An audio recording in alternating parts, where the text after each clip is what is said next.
Hello guys! Nagluto nga pala kami ng dinakdakan for 2 days. Dahil cravings na cravings ngayon ni Ramato, sabi ko nga sa kanya, dakdakan ko na lang siya eh.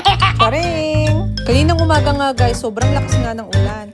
Nung naglalakad nga ako papunta sa train station, ay grabe naman talaga. Ang lakas ng ulan. Halos nga mabasa-basa na yung pants ko at saka yung sapatos ko. Dahil nga sa malakas na ulan guys, na-late nga ako, naiwan nga ako ng tren. At yan nga, 30 minutes late na nga ako sa company namin. Ay nako! Pag ganito pa namang maulan guys, ang sarap lang humiga. Ang sarap lang magluto ng may mga sabaw. At yan nga guys, sobrang basang-basa na yung sapatos ko. Buti na lang may dala akong medyas. Kahit nga yung bag ko guys, medyo basa din. Kasi nga, hinabol ko talaga yung densya o yung tren, pero hindi ko nga talaga naabutan.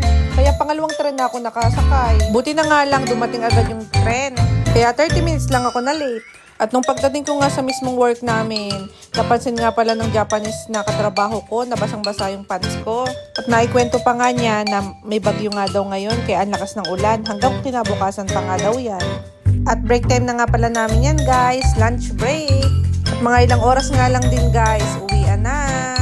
Hanggang pag-uwi ko nga, umuulan pa rin. Ang lakas ng buhos ng ulan. At nung pag-uwi ko nga ng bahay, nalinisan ko agad yung tenga ng baboy na bilhin namin sa Vietnam store. At pinakuluan ko na nga din.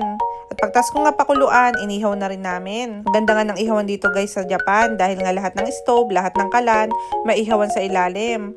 Hindi ka talaga mahahassle dahil hindi nga mausok at hindi mo na kailangan ng uling. Tubig nga lang, ay swak na swak na. Niready ko na nga din yung mga kailangan kong ingredients. Nagtimpla na nga rin ako ng sauce at ginupit-gupit na nga namin yung pinakuluan namin at inihaw namin na tengang ng baboy. Kayo ba guys, kumakain na rin ba kayo ng dinakdakan? Bukod nga sa pang-ulam, pwede nga din tong pulutan. At ready na nga pala yung ingredients natin. May sibuyas tayo, may special sauce tayo, then meron nga rin mga sili, may pula at saka green. Sa part na to guys, madali na lang to dahil titimplahin ko na lang. Nilagay ko na nga rin pala yung atay ng baboy. Niluto ko nga ng separate yung atay ng baboy para nga sure na walang lansa. At dito nga sa part na to guys, inuumpisan ko na siyang timplahan. Inuna ko nga palang ilagay yung siling green at saka siling labuyo. At sinunod ko na rin yung sibuyas na puti. Masarap nga dito guys yung siling puti. Pwede din naman yung siling pula pero para sa akin mas masarap yung siling puti. At nilagay ko na nga rin yung special sauce na ginawa ko kanina. Yung sauce na yan ang pinaka magpapalasa sa mismong dinakdakan. At guys, kung makikita nyo lang talaga yan si Ramato Sama Deshta. Puro talaga kalokohan lalo na pag nasunod na nga yung request niya.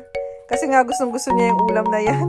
Puro talaga kalokohan. Nung time nga yan guys, laway na nga siya. Gutom na nga yan guys kasi nga galing rin kami sa trabaho. At sabi pa nga niya, sige i-rate ko nga yung niluto mo.